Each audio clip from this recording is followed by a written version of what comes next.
तरफ तो मूवी की शुरुआत एक क्रीपी से सेक्लूडेड कॉटेज और जंगलों को दिखाते हुए होती है, जो कि एज यूजुअल होता है, जहां पर हम तीन दोस्त जेसिका, केलब और टेरेसा को टाउन से दूर इसी जंगल में मस्ती करते हुए देख पाते हैं, जो कि लेक के किनारे मजे कर रहे थे। लेकिन हम नोटिस करते हैं कि केलब और टेरेसा ही यहाँ मस्ती कर रहे थे, तो जेसिका कहाँ पर थी? और ऐसा इसलिए होता है क्योंकि जेसिका की तबीयत खराब थी। जेसिका से मिलने टेरेसा अंदर आती है, लेकिन वो ज्यादा कुछ नहीं बोलती। टेरेसा अब जेसिका के साथ मस्ती करते हुए किताब पढ़ने लगती है, लेकिन तभी जेसिका बिना देखे ही किताब को डिमोनिक टोन में रीड करने लगती है, जो कि टेरेसा के लिए शॉक वाली बात थी।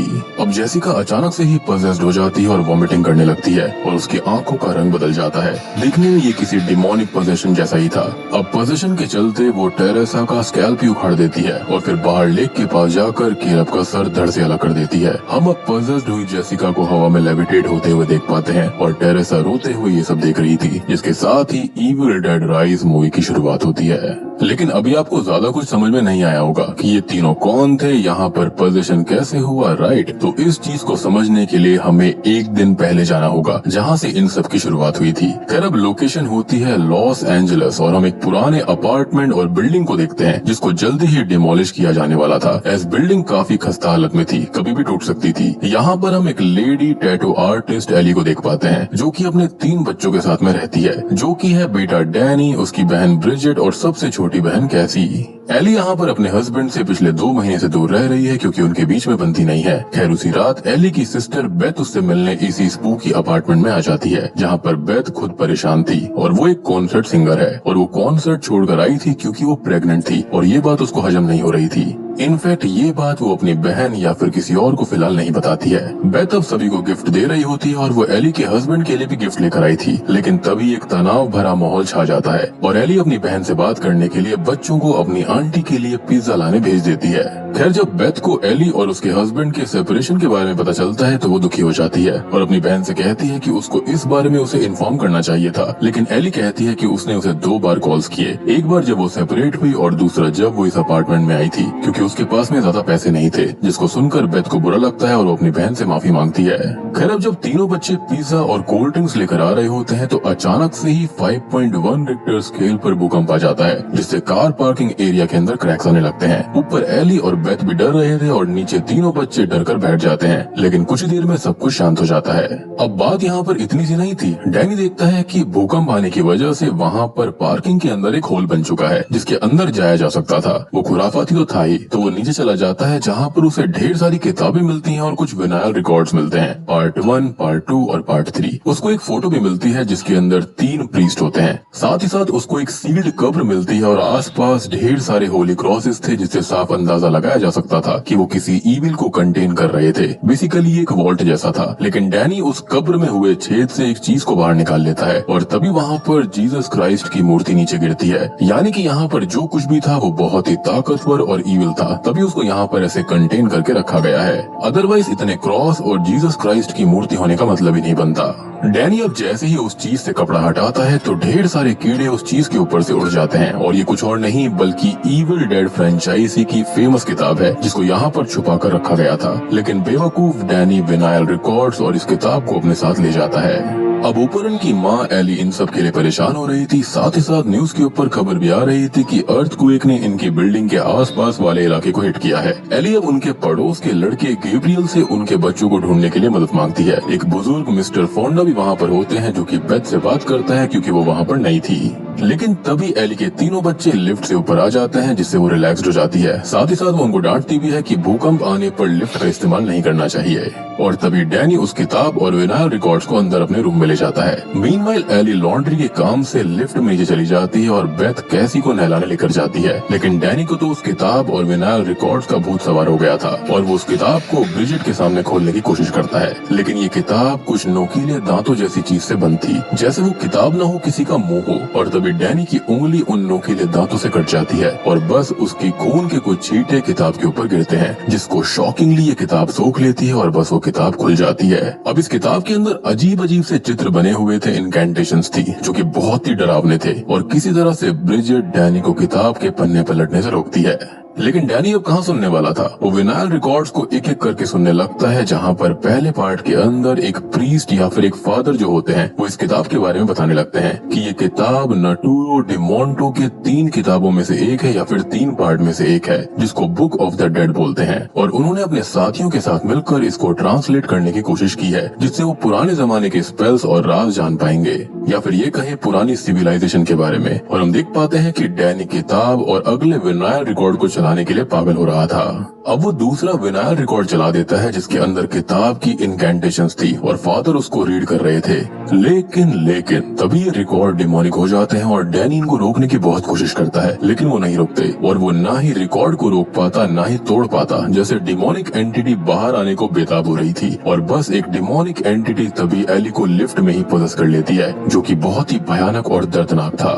ये डिमोनिक एंटिटी उसके हाथ पैर वगैरह सब कुछ तोड़ देती है और उसको बहुत ही गंदी तरह से पीटती है। साथ ही साथ उनके फ्लोर की लाइट भी चली गई थी और डैनी ये सब देखकर शॉक्ड हो जाता है, क्योंकि किताब के पन्ने खुद पे खुद ही पलटे जा रहे थे। अब लाइट जाने से बेथ और कैसी भी डर जाती है। साथ ही साथ ब्रिजेट नोटिस करती है कि सिर्फ उनके यहाँ की ही लाइट गई है, ना कि कहीं और की, यानी कि जो कुछ गलत होने वाला था वो यहीं पर था। अब एली ऊपर आती है, जो कि बिल्कुल ठीक नहीं लग रही थी। जैसे शुरुआती सीन में जेसिका के साथ हुआ था, वैसा ही सेम यहाँ पर एली के साथ पोजीशन हुआ है। हमने लिफ्ट के अंदर उसकी सारी हड्डियाँ टूटी हुई देखी थी। इनफैक्ट साफ दिख रहा था कि कोई अदृश्य शक्ति उसके अंदर है। खैर एली अब किचन में कच्चे अंडे पैन में तोड़कर पकाने लगती है और जब बेथ और बाकी बच्चों से बात करने आते हैं तो अजीब तरह से बात करती है और हंसती है। और उन सबको डराने के बाद में एली थोड़ी सी होश में आती है और बस एक ही बात कहती है कि वो मेरे अंदर है और उसको मेरे बच्चों को नुकसान पहुंचाने मत देना। खैर इसके बाद में एली बहुत ही ज्यादा वॉमिट करती है, जैसे जेसिका ने करी थी, और वहीं पर वो कोलैप्स हो जाती है। खैर अब बेथ और डैनी एली को हॉस्पिटल ले जाने की कोशिश करते हैं, लेकिन लिफ्ट में जाने से ये लोग डर रहे थे और स्टेयर्स भी पूरी तरह से टूट गई थी, जो कि शायद से अर्थक्वेक की वजह से हुआ होगा या फिर ये डिमोनिक पावर हो सकती है। खैर एली को अब रूम में लिटा दिया जाता है, क्योंकि इनको लगता है कि वो मारी गई है। गैब्रियल अब एली की आईज को क्लोज करता है, लेकिन स्ट्रेंजली उसकी आंखें अपने आप खुल जाती हैं। वो फिर से उनको बंद करता है, लेकिन इस बार आईज क्लोज रहती हैं, तो सबको यही लगता है कि वो मारी गई है। गैब्रियल, बेथ और मिस्टर फोंडा अब यहाँ पर एली के लिए आखिरी प्रेयर्स करते हैं, जिसके बाद गैब्रियल और मिस्टर फोंडा बिल्डिंग से बाहर जाने का एक रास्ता तोड़ने लगते हैं। शायद से वो फायर एग्जिट होगी, जो कि बंद पड़ी हुई थी। अब बेथ अपनी डेड सिस्टर के बगल में बैठकर उसको अपना दुख सुना रही होती है, लेकिन तभी एक फोन आता है जो कि एली का ही था, जिसके अंदर वो ये कह रही थी कि मैं जिंदा जल रही हूँ, मुझको बचाओ। और तभी फोन की स्क्रीन क्रैक हो जाती है और तभी अचानक से ही एली की आंख खुल जाती है और वो बैठ जाती है। अब बेथ उसको छूती है तो उसका शरीर जल रहा था और बस वो उसको बाथटब में डाल देती है, लेकिन तभी एली दीवार पे चढ़कर इतनी जोर से चिल्लाती है कि बेथ और बाकी सभी लोग बेहोश होने को हो जाते हैं। साथ ही साथ जो बाथटब का पानी होता है वो भी उबल रहा था। एली अब सारे फैमिली मेंबर्स पे एक एक करके हमला करने लगती है और एली टैटू नीडल को ऑन कर देती है और अपने खून को एज एन इंक यूज करती है और ब्रिजेट के राइट चीक पर चला देती है। वो उसको खत्म ही करने वाली थी, लेकिन किसी तरह से डैनी एली को मारकर दूर करता है, क्योंकि वो जानता था कि यहाँ पर कोई एंटिटी आ गई है। और अब तभी यहाँ पर ट्रेलर का फेमस सीन आता है, ईनी मीनी माइनी मो। और बस इतने में ही गैब्रियल और मिस्टर फोंडा अंदर आ जाते हैं, जो कि उसको देखकर घबरा जाते हैं। लेकिन एली गैब्रियल के ऊपर हमला करके उसकी एक आंख को अपने मुंह से ही उखाड़ लेती है और ब्रिजेट को लाइक करने वाले उसके पड़ोसी के मुंह के अंदर फेंक देती है और मौके का फायदा उठाकर बेथ अपार्टमेंट का गेट ही बंद कर देती है। लेकिन बेथ और बाकी सभी उस गेट के होल से देखते हैं कि एली को पोजेस करने वाली एंटिटी या फिर डेमन ने गैब्रियल और बहुत से लोगों को मार दिया है। मिस्टर फोंडा गन से एली को शूट करते हैं, लेकिन वो उनको भी खत्म कर देती है, क्योंकि ये सुपर नेचुरल एंटिटी है जो कि बिल्कुल भी ऐसे खत्म नहीं होती। ब्रिजेट यहाँ अपने भाई डैनी से लड़ने लगती है कि जब से वो किताब इस घर के अंदर आई है और उसने विनाइल रिकॉर्ड चलाया है, तब से ही ये सब हुआ। और बेथ उनको रोकती है कि आपस में लड़ने से कुछ नहीं होगा। तभी पजल्ड हालत में एली छोटी सी कैसी को अपनी मीठी मीठी बातों में फंसा कर उससे गेट हल्का सा खुलवा लेती है और उसको चोक करने लगती है, जिसके चलते बेथ उसको बचाती है। मीनवाइल ब्रिजेट के साथ एक अजीब चीज होना शुरू हो जाती है कि उसका घाव अब अजीब सा हो गया था। उसके मुंह, कान, नाक से काला लिक्विड निकलने लगता है, जिसके बाद वो कीड़े उगलती है और वो भी पजल्ड हो जाती है। असल में वो एक डेडाइट बन गई थी,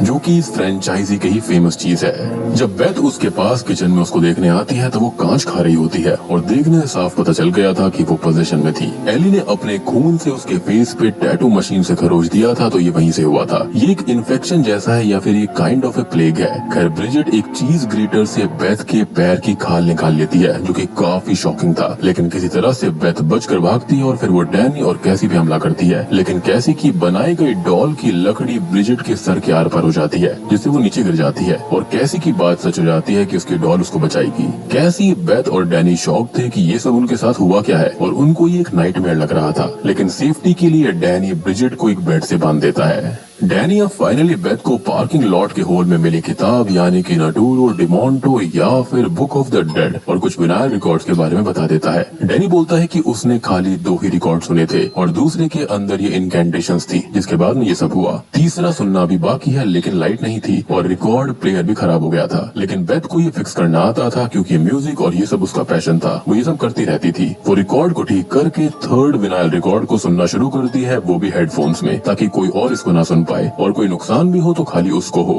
और ऐसी परफेक्ट आंटी या फिर मौसी सबको मिलनी चाहिए। साथ ही साथ ब्रिजेट उठ खड़ी होती है और एली भी डक्ट के रास्ते अपार्टमेंट के अंदर आने लगती है। यह डीमन या फिर एंटिटी बहुत ही स्मार्ट था।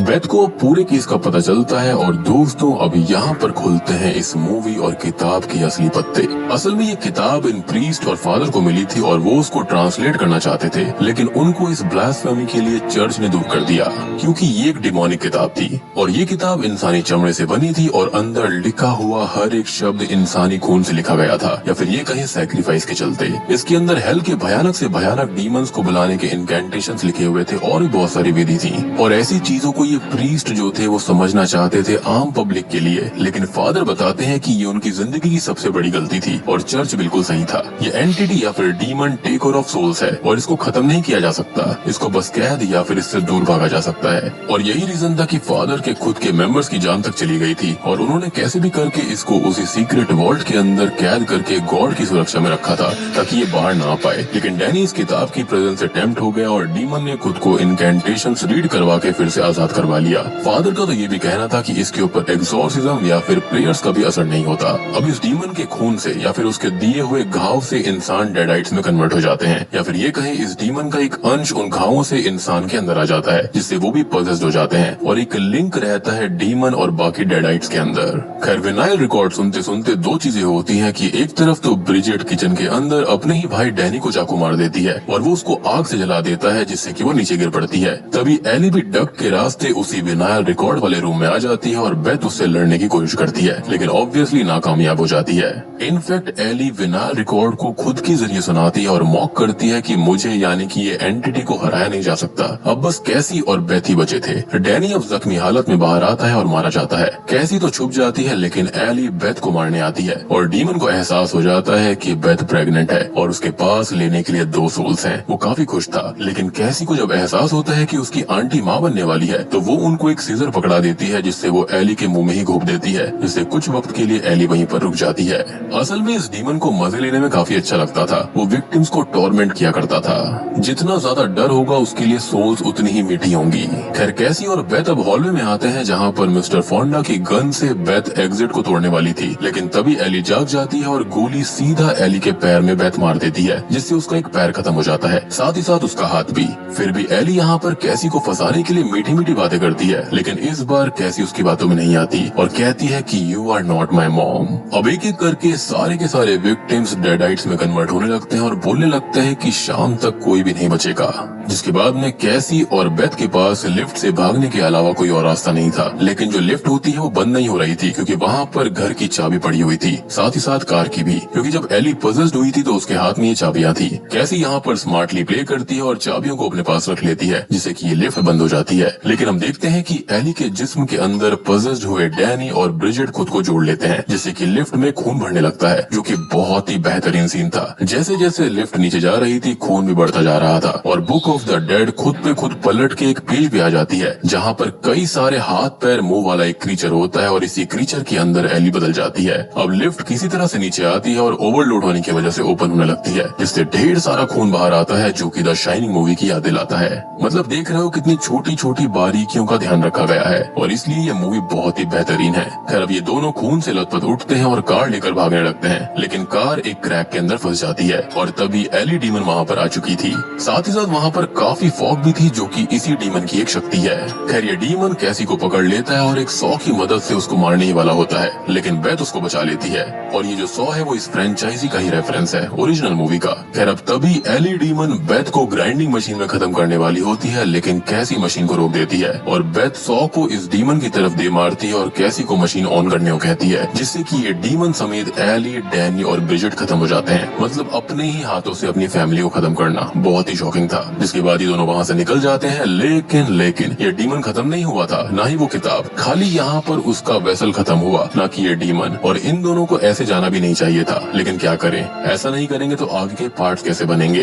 एनीवेज अब इतनी तबाही मचाने के बाद में हम अगले दिन का सीन देखते हैं, जहाँ पे एक लड़की लिफ्ट से नीचे आती है और ये कोई और नहीं बल्कि मूवी की शुरुआत में दिखाई गई जेसिका थी। जी हाँ, और वो भी इसी बिल्डिंग में दूसरे फ्लोर पे रह रही थी। यानी कि शुरुआती वाला सीन प्रेजेंट टाइम का था, लेकिन उसने किसी की आवाज कैसे नहीं सुनी। हो सकता है कि शायद डीमन की शक्ति की वजह से ये सब आइसोलेट हो गया होगा। खैर पार्किंग लॉट में आकर वो टेरेसा को 15 मिनट में पिक करने को बोलती है और तभी जेसिका नोटिस करती है कि वहाँ पर खून ही खून है और वो डर के मारे पुलिस को कॉल करने ही वाली थी। लेकिन तभी टेकर ऑफ सोल्स यानी कि डीमन जेसिका को पजेस कर लेता है, क्योंकि वहाँ पर सिर्फ पजेस हुआ शरीर खत्म हुआ था, न कि ये डीमन जो कि अभी भी आजाद घूम रहा था अपने नए वेसल की तलाश में, जो कि जेसिका बन जाती है। अब आपको स्टार्टिंग वाला सीन समझ में आया होगा कि जेसिका ये सब क्यों कर रही थी, और यही तो इविल डेड राइज की शुरुआत थी। और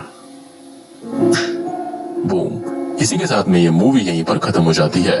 तो दोस्तों ये थी इविल डेड राइज मूवी की कहानी। और राइज इसलिए क्योंकि ये एंटिटी काफी टाइम बाद फिर से जाग गई और नडोरो डिमोंटो का एक पार्ट नहीं है बल्कि 3 है, यानी कि इस मूवी के हिसाब से तो एटलीस्ट ऐसा है। तो ये सेंस भी बनाता है कि किताबें अलग अलग जगह पर कैसे थी और मूवी